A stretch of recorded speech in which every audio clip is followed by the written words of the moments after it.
The band was still playing its bright, goofy tune when the cameras swung across the packed studio. The house lights burned too hot, giving the air a faint electric smell of warmed plastic and stage dust. People leaned forward in their seats, all teeth and clapping palms, hungry for the comfort of late-night laughter. The giant screens above the stage flashed the title card, Kimmel Live, and the applause thundered on cue. Jimmy Kimmel walked out in a slim suit, grinning the grin of a man who knew every camera angle already loved him. He waved, soaked in the attention, then slipped behind his desk with practiced ease. The crowd was primed, buzzing, the energy bouncing between them like sparks in a jar. "Ladies and gentlemen," Kimmel said, tapping his note cards against the desk, "tonight we have a very special guest in the audience. A living meme." The audience laughed instantly, trained to react to the rhythm of his voice before the punchline even landed. That's right, Chuck Norris. The legend of 1,000 internet jokes, the man who can divide by zero, the reason Waldo is hiding. Folks, give it up for the one and only. The camera operators snapped into motion. One feed cut away from Kimmel's smirk and dove into the audience. It took a second for people at home, and even in the studio, to realize what they were seeing. There he was, Chuck Norris. Not on stage, not announced as a guest, but sitting quietly in the audience. The reaction was uneven. Some screamed in delight, clapping harder. Others gasped and pointed as though spotting a ghost in the flesh. A few laughed, thinking it must be a bit, a stunt, some actor with the right beard and the right posture. But then the lens stayed fixed, long enough to remove doubt. It was him. Older, yes. Lines carved deep at the corners of his mouth and eyes. But unmistakably him. Chuck didn't wave, didn't smile. He sat with his back straight, shoulders loose, his expression calm to the point of severity. He looked like a man attending a trial rather than a talk show. Kimmel pounced on the contrast. He gestured toward Chuck's section, eyes gleaming. "Folks, I mean, come on. It's like spotting a bald eagle in Costco. The legend himself. And look, still breathing, still blinking. Though if I'm honest, I thought Chuck Norris retired into the internet about 10 years ago. Now he's just screenshots." Laughter tore through the studio, hot and loud. But there was a catch in it, a subtle shift. Because the camera stayed locked on Chuck, and Chuck didn't laugh with them. His face didn't change. No polite nod, no forced smile. Just stillness. The laughter wobbled. It grew too loud in some pockets, too thin in others. A woman in the third row lowered her hands mid-applause. Someone coughed. Kimmel filled the silence with more jokes, leaning into his cards like a shield. "I mean, I grew up with Chuck Norris movies. He kicked more people than a faulty washing machine. But now, folks, now he's more famous for those corny jokes than the roundhouse kicks. If anything, he should be in the meme hall of fame, right next to the distracted boyfriend." The audience dutifully laughed again, but not everyone. The sound felt jagged now, less like a single organism and more like factions. On the big screen above the stage, the close-up of Chuck's face filled the frame. Those pale blue eyes steady, the lips set in a neutral line. Not hostile, not amused, just watching. And it was in that pause, that half-second of tension between laughter and silence, that the energy in the room shifted. People suddenly remembered that Chuck Norris was real. Not just a meme, not just a face pasted onto jokes, but flesh and blood sitting among them. A man who had lived more than the punchlines. Kimmel tried to push through, upping the tempo, his voice brighter, almost manic. "Hey, we love you, Chuck. Don't get me wrong. You're a legend, like a VHS tape or a payphone. You had your time, and now you live on in reruns and, internet one-liners." The audience laughed again, but this time nervously. Heads turned. People whispered to each other in the rows. The cameras caught it all, the mixture of smiles and unease, of clapping hands and tightened jaws. Chuck remained absolutely still. The weight of his silence grew heavier with every second. It wasn't defiance. It wasn't insult. It was simply the kind of quiet that draws everything else into its orbit. Kimmel smirked again, tapping his pencil against the desk to keep the rhythm moving, but a bead of sweat glistened at his hairline under the stage lights. The monologue had hit a snag. The audience could feel it, and their laughter was already curdling into something else. Curiosity, unease, the beginnings of tension. Then came the pause. Kimmel read the next line from his cards, looked back up, and let the joke land. You know, I bet Chuck's fists are retired now too. Probably only used for signing autographs. The crowd roared at the line, clapping, stomping. But even in that roar, even in the practiced, automatic laughter, there was a thread of nervousness. Because Chuck Norris was still there, and now the camera showed his reaction in high definition. His face didn't move. His eyes didn't blink. Just that calm, cold stillness. And the laughter, stretched out too long, began to fray. Where are you watching from? Let me know in the comments below, and don't forget to subscribe to this channel. The laugh rolled uneven, but Jimmy pressed on. He tapped his cards against the desk, eyes finding the camera light. The band gave him a quick chord to cover the pause. Then he leaned forward, grinned sharp, voice pitched higher. "Chuck," he said, straight into the lens, "is it true your fists only work for autographs now?" The audience burst, the kind of roar that late night thrives on. Claps, whistles, people slapping knees. But inside the noise, something didn't click. A woman in the third row froze mid-applause.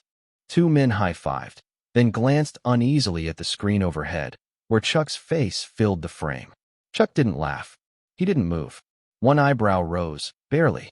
His eyes stayed locked on Jimmy, steady and cold as water. Jimmy filled the space with another jab. "Hey, Sharpies can be dangerous," he chuckled.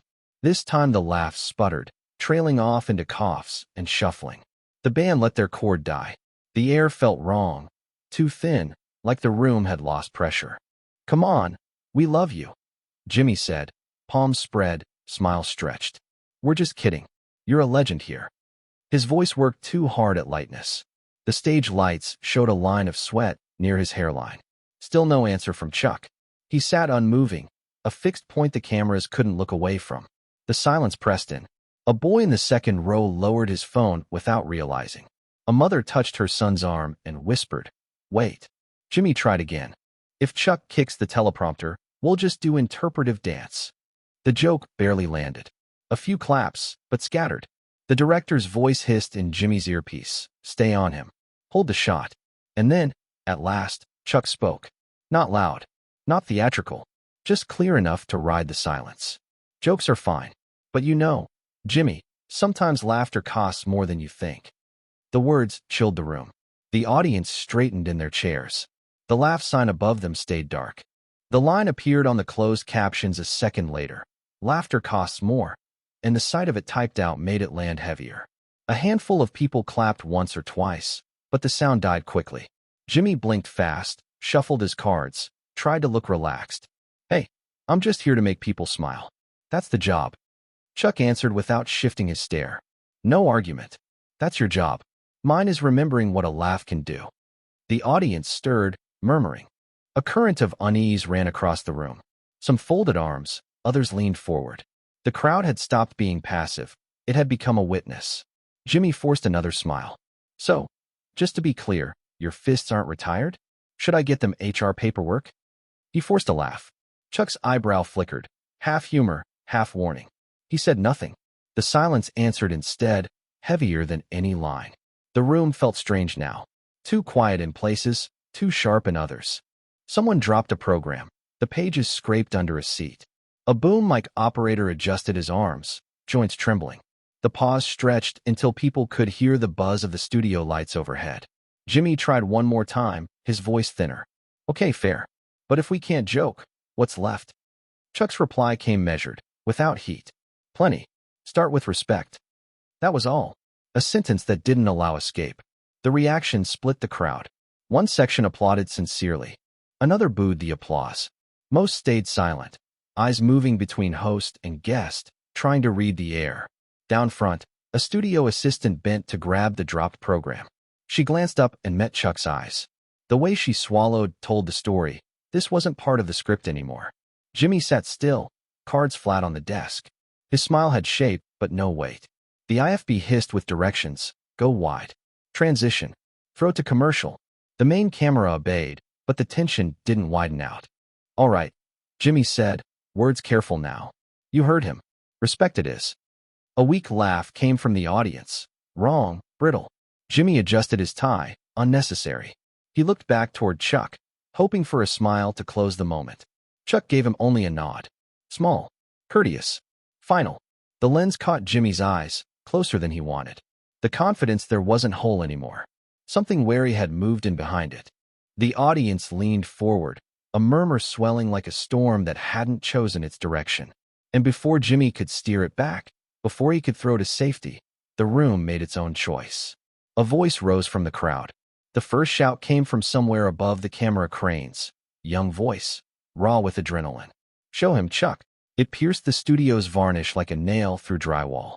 Heads turned toward the sound, then snapped back to the stage. The reaction detonated in layers. A gasp here, laughter there, then a low, rolling cheer that didn't know what it wanted to be.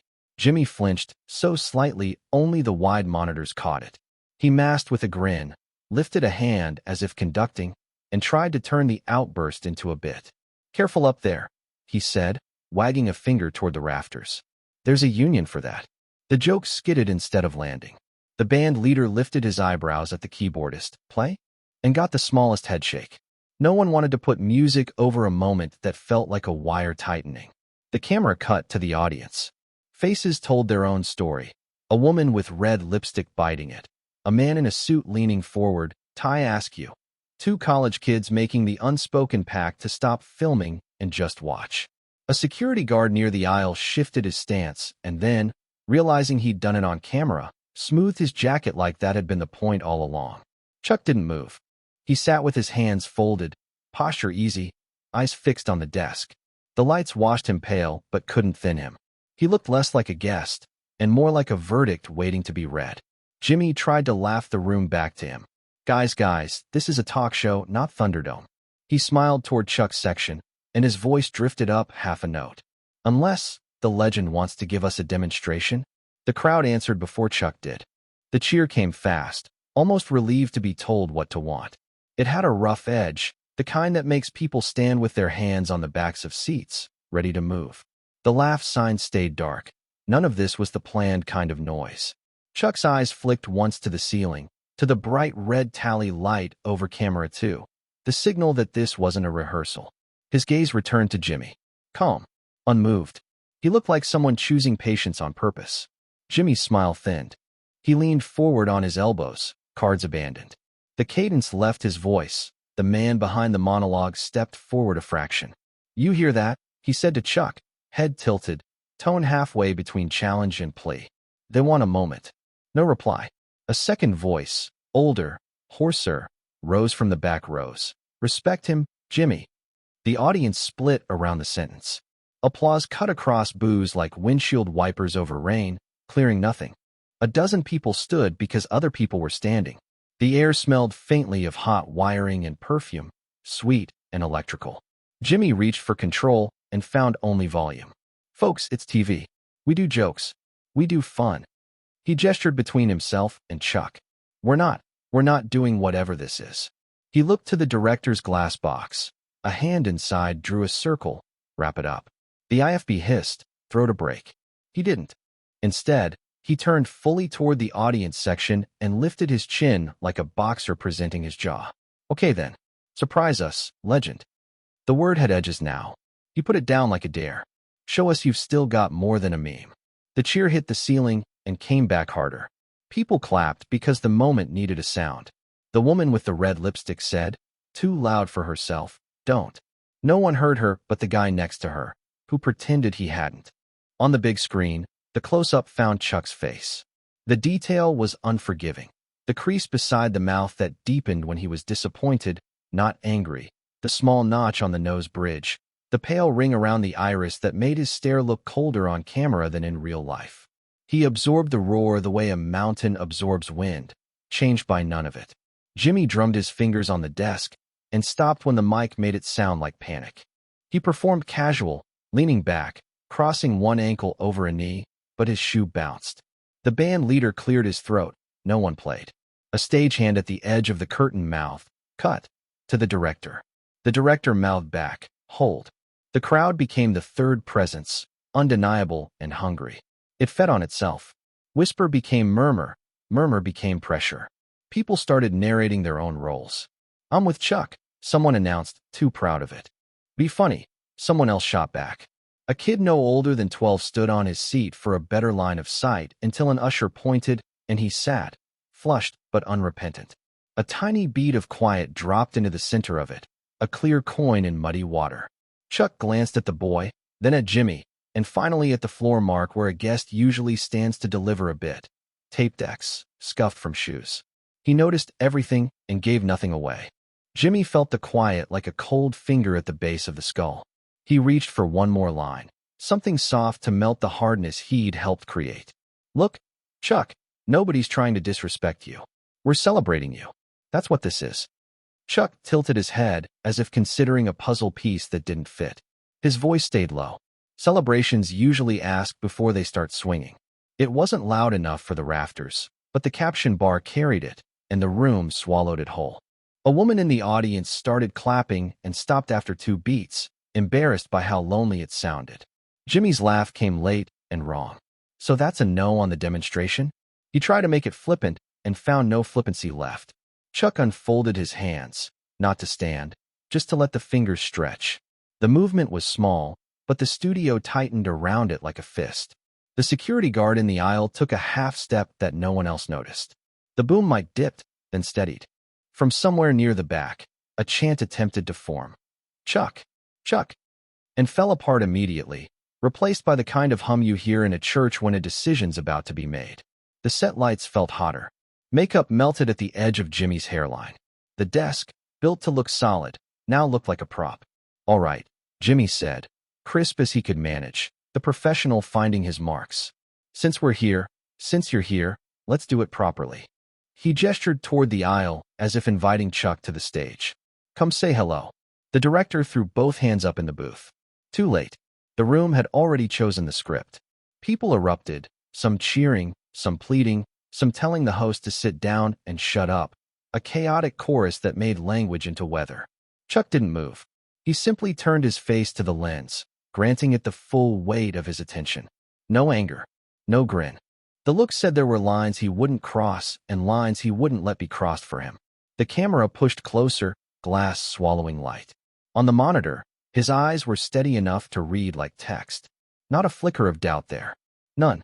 Just that troublesome calm, the kind that makes other people show who they really are. Jimmy adjusted his tie and realized he'd done it 3 times. The band leader wiped his palms on his pants. The floor manager raised a hand to cue commercial. 3, 2, then kept the fist closed on 1, waiting for permission that didn't come. The audience hovered between noise and reverence, a body with its lungs half full. Someone whispered, "Please don't ruin it," without knowing whether they meant the joke or the man. And as the red tally light held steady and the room leaned toward the next thing, Chuck's fingers settled lightly on the armrests, his feet planted square, the stillness deepening into a choice that hadn't yet revealed its shape. The clock in the control room ticked louder than the band. 1 more second of live. What he did with it would bend everything that followed. He rose slowly, the scrape of his chair legs against the studio floor cutting through applause like a blade. The sound wasn't loud, but it carried, and the audience felt it before they realized what was happening. Chuck Norris was no longer a guest in the crowd. He was standing, and the cameras locked onto him as if they'd been waiting for it. He didn't wave, didn't smile. He adjusted his jacket with one palm and stepped into the aisle. People moved aside without thinking. Purses lifted from seats, knees drawn in tight. A teenage boy froze mid-recording, phone shaking in his hand. Jimmy laughed too loudly. "Okay, all right. This is happening," he said, drumming his cue cards on the desk. His voice had the practiced brightness of a man who wanted control back. "Folks, remain seated. No standing ovations until we earn them." The joke fell flat. A chant started in the section Chuck left. "Chuck! Chuck!" It spread fast, sloppy at first, then stronger. The laugh sign above the audience blinked, useless. The crowd had found its own rhythm. Security moved a step into the aisle, then stopped when Chuck's eyes met theirs. The air grew heavy with heat and perfume, with the metallic smell of camera rails. He reached the stairs. Studio lights hit his face, bleaching him pale on the giant screen overhead. Every line showed. Calm, steady, not asking for permission. He put a hand on the railing and began to climb. Jimmy scrambled for cover and noise. "You know, our insurance doesn't cover legends breaking my desk," he shouted, grinning wide. A few people laughed, brittle and weak. Sweat shone at his temple. Chuck kept climbing. The band held their instruments, but didn't play. The harness of the camera operator creaked as he backed away to keep the frame. When Chuck stepped onto the stage, the cheer thundered. It was no longer the sound of late-night fun, it was allegiance. The split screen on the monitors showed everything. Jimmy, cards bent in his fist, smiling too hard. Chuck, walking with quiet certainty, not performing for anyone. "Come on up," Jimmy said, pencil trembling in his hand. "Let's make some television." Chuck didn't take the guest mark. He walked to the desk instead, stopping close enough to share the frame. Jimmy forced another laugh. "Unexpected. Viral stuff," he muttered, though the sound of it was wrong. The audience roared, then hushed again, as if they'd burned through all their noise and landed in raw attention. The chant dissolved into silence. Now it was just the sight of two men side by side, one jittery, one immovable. Jimmy tried formality. "Sir, on behalf of everyone, we're honored you're here. We joke because we love. That's the deal." He lifted his palms, an offering of peace. Chuck looked at the pencil in his hand, at the white-knuckled grip on the cards, then back to Jimmy's face. He said nothing, and nothing weighed more than any line spoken that night. The jib camera drifted close, catching both faces tight. Jimmy's smile quivered at the edges. His eyes ran quick calculations. Chuck's expression was calm, almost indifferent. The contrast spoke for itself. The audience leaned forward, restless but hushed. The HVAC hummed above. Someone whispered, "Oh my God," and it carried. Jimmy reached for his mug, missed the handle once, found it on the second try. The cheerful Kimmel Live logo on the coaster looked absurd beside the tension in the room. "Say something," he whispered, almost only for them. "We're live." Chuck's chest rose once. His eyes fell to the microphone on the desk, cable looped neatly beside Jimmy's notes. He didn't grab it yet. He let the possibility rearrange the room. In the front row, the boy gripped the barricade, unblinking. A woman who'd cried earlier nodded to herself as if agreeing with a decision she couldn't hear. Jimmy tapped his pencil on the desk. It snapped clean in his hand. The crack was tiny but obscene in the silence. Chuck looked at the broken wood, then back into Jimmy's eyes. Not a threat, not forgiveness, just the kind of look that told a man he had one chance to handle himself right. The red tally light glowed steady. Chuck's hand moved toward the microphone. Slowly, deliberately, and the entire studio held its breath, one shared set of lungs waiting for what came next. His hand closed around the microphone as if it were something ordinary, not a symbol the whole room was holding its breath for. No flourish, no sudden move, just a steady grip. The cable slid across the desk with a soft scrape. The light on the base flicked red, and silence dropped like a curtain. The chant cut off mid-syllable. Phones lowered. The band froze. Even the neon laugh sign seemed embarrassed. Chuck raised the mic only to chest height and spoke. His voice wasn't loud, but it carried, smooth and controlled. "We'll keep this simple," he said. "You came for jokes. That's his craft." A nod toward Jimmy. "Mine is different." Jimmy smiled too wide. The cue cards in his hand were bent from squeezing. He tried to set them flat, but they curled back like stubborn paper. Chuck waited a beat. "Strength isn't in the fists," he said at last. "Real strength is knowing when not to use them." The words weren't a punchline, but they hit. On the caption screen above the stage, the delay spelled them out. Strength is knowing when not to use them, and the crowd felt the weight of seeing them written. A few people clapped out of reflex, then faltered. A shout of his name echoed, then died. Jimmy forced a laugh. "So, no roundhouse demonstration tonight." The quip was thin, shaky. Chuck let the silence answer, then spoke again. "Words hit harder than we think. Not just the ones we say, but the ones we cheer for." His eyes scanned the tiers of seats, especially those. The audience shifted uneasily. A man folded his sign in half. Two teenagers pocketed their phones. The chant didn't return. The crowd had turned from spectators into witnesses. Jimmy tried to steady himself. "We tease because we care," he said quickly. "There's no malice here." But his voice had lost authority, sounding more like an excuse than a defense. Chuck angled the mic slightly away, as if refusing to crowd him. "I'm not accusing," he said. "I'm reminding. Because laughter has a price. It's easier to pay when it isn't your bill." Applause spread this time, awkward but sincere. In the balcony, a chant of respect flickered, uneven but real. Jimmy looked smaller behind the desk. The polished set pieces dwarfed him now. He tried one more counter. If we can't laugh at our legends, how do we keep them alive? People love you because of the jokes. Chuck allowed the faintest smile. I'm here because people remember the person, not just the punchline, he said. If I forget him, the jokes will help. I'd rather not. The crowd reacted with a low murmur, the kind that isn't entertainment but agreement. Some stood, some clapped carefully. A woman near the front row whispered, "That's it," and started crying openly. Jimmy dropped his gaze, chest rising shallow under the suit. He looked like a man deciding whether to fight back or admit what was already true. He reached for his mug, then stopped halfway. Chuck turned slightly toward the audience. You don't need me to knock anything over, he said. You know what matters. You choose. That invitation transformed the atmosphere. People weren't waiting for a stunt anymore. They were deciding what side of the moment they wanted to stand on. The clapping swelled, uneven but alive, building into something heavier than noise. Jimmy's voice came small.